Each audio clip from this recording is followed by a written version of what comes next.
kunjalo phakathi kwaNkulunkulu lokhona weqethi kaNkulunkulu kufanele sithi lahla kufanele ngayoswa kufanele futhi kuthothelwe abelethwa phina egameni likaJesu Kristu waseNazaretha singena bezweni lakho weqele kaNkulunkulu sibingelela babe kakhulu egameni likaJesu ukhuluma kwakho weqele kaNkulunkulu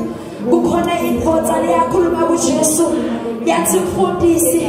angalungele ukuthi ungetaka kodwa ungamane ukhulume izwi ngiyathemba ukuthi kuyabakhona uphiniso egameni likaJesu Kristu waseNazaretha nathi weqele kaNkulunkulu kukhona babele singakhona ukuchaza kuloseceleni kwethu kodwa siyathi ukuthi ungamane ngosikhulume izwi tonke tinto ngosithi yakhothama tonke tinto diyathobela ngegameni likaJesu Kristu waseNazaretha phithe babe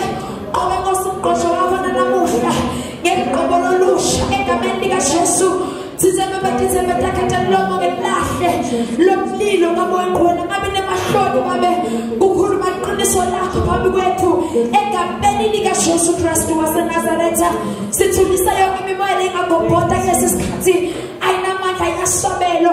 egameni likaJesu Kristu waseNazaretha phithe babe ubuse kulesi sikhathi inhlitweni tethu siqondwe tethu kuze kuthi babe live lakho nawe liphasise khona konke lokho sicela ngoba sikholwa